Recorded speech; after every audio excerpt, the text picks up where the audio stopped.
Maintenant, on va parler des unités. On en a déjà un petit peu parlé avec le théâtre antique grec. C'est des outils narratifs. Quels outils narratifs? Donc, on a l'unité de lieu. Oui, un lieu, c'est un espace déterminé géographiquement. On va voir qu'il peut être ouvert ou fermé. Vous vous en doutez. Une autre unité, ça va être le personnage. Alors, qui est le personnage? Est-ce qu'on va vouloir parler de son rôle social ou de sa personnalité?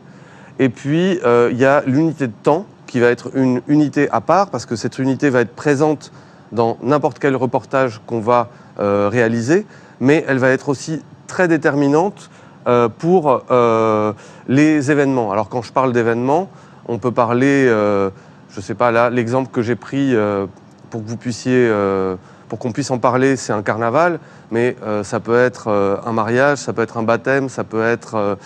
je ne sais pas, quelque chose qui se passe justement dans un temps déterminé à un moment précis. C'est ça un événement. Un lieu, quelque part, ça peut être le personnage central de notre reportage. Il faut faire attention au fait qu'il soit présent tout au long du reportage et c'est important aussi que toutes les photos soient prises soit sur le lieu même, soit pas loin ou qu'au moins il soit présent dans l'image si on est à l'extérieur.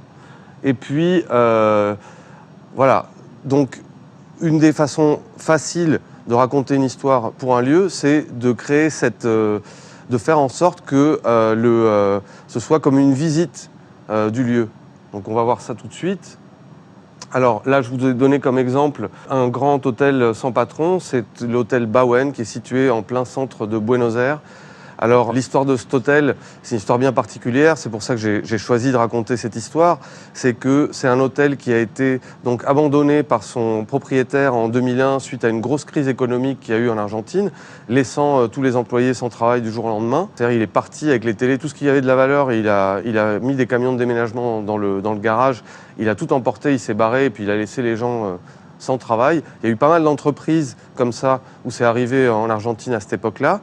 Et donc, ce qu'ont fait les travailleurs, pendant 2 ans, ils ont galéré, comme on dit, et ils ont réouvert l'endroit. C'est-à-dire, ils ont cassé un cadenas avec une pince Monseigneur, sans doute. Ils sont rentrés dans l'hôtel et ils ont réinvesti les lieux et ils l'ont réouvert. Ils ont d'abord fait la manche devant l'hôtel pour avoir des sous, pour pouvoir racheter des lits, pour pouvoir remettre en état un lieu qui avait été vidé et aussi qui était en mauvais état puisque ça faisait 2 ans qu'il était vide. Et ensuite, ils ont repris l'activité. Et donc, il y a cette photo qui est très importante. On parlait donc d'un lieu, un lieu fermé. Et c'est très important au début. Alors, je vous disais tout à l'heure que pour introduire, il faut souvent une photo qui plante le décor. En fait, cette photo, elle permet tout de suite de voir de quoi on va parler. Bon, la chance, c'est que c'est un immeuble de 20 étages. Donc on voit, l'hôtel Bauen est au centre de l'image. Donc on comprend très bien le contexte. On voit que c'est le centre de Buenos Aires. Et c'est pas une photo qui était facile à faire. D'ailleurs, j'ai mis du temps à la faire parce que les photographes qui m'entouraient au départ me disaient « mais non, c'est pas la peine ». Alors qu'en fait, je me suis retrouvé ensuite à montrer mon boulot, qui était un boulot assez long à réaliser. Donc Dimitri Beck, chef photo du magazine Polka, m'a dit « c'est très bien, mais il manque une image ».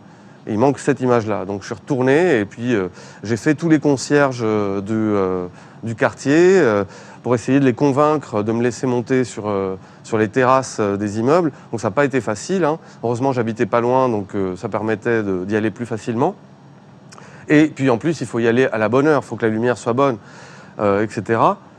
Donc voilà, il y a eu cette image et c'était pour moi important de la mettre au début pour pouvoir bien planter le décor.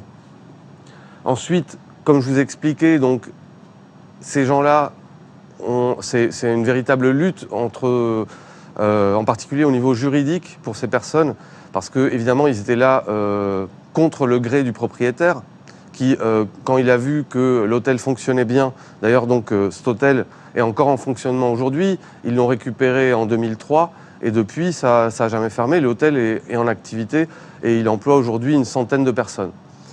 Donc il me semblait important de montrer la particularité de l'hôtel dès la deuxième image, de montrer en fait l'effort, de symboliser par cette image un petit peu l'effort de lutte sociale, disons. Et puis aussi au niveau narratif, Ce qui est intéressant, c'est que je me rapproche. D'ailleurs, si on veut commencer à faire un truc, ça peut être pas mal justement de prendre une échoppe pas loin de chez soi. Le bar où on va de temps en temps avec des amis, ça peut être un reportage facile à faire et un bon exercice. Donc là, hop, on se rapproche, on zoome dans l'image de tout à l'heure. On se retrouve dans la même image, mais plus près. Et puis, je vous disais, c'est important de créer le reportage comme une visite. Donc là, ça y est, on rentre dans l'hôtel. À la 3e image, on rentre dans l'hôtel. Et en même temps, si je fais ça de façon trop linéaire, c'est-à-dire que je rentre dans l'hôtel et puis l'image suivante, c'est l'hôtel, les ascenseurs, etc., ça va finir par être un petit peu ennuyeux.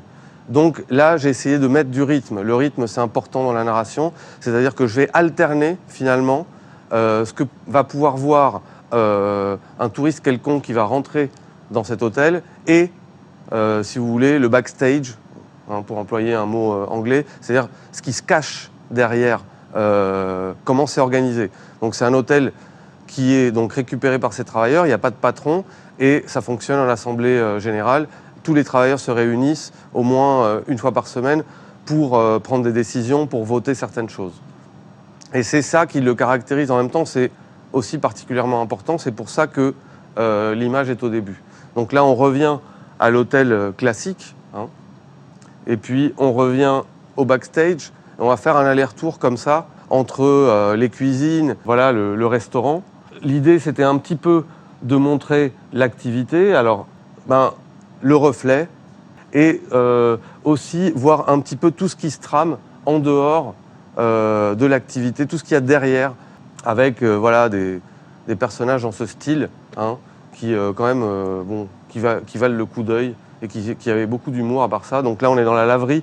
Donc il faut pas négliger, il faut négliger aucun endroit. C'est-à-dire, on va visiter un endroit, on va visiter un bar, par exemple, on va visiter un château. Eh ben, il faut visiter les caves du château, il faut visiter le dernier étage du château, il faut être là aussi le matin, il faut y aller le matin, l'après-midi, le soir. C'est-à-dire il faut passer du temps et essayer d'explorer tout pour ensuite en tirer ce qu'on en veut. Ça ne veut pas dire qu'à la fin, dans l'editing, on va tout montrer.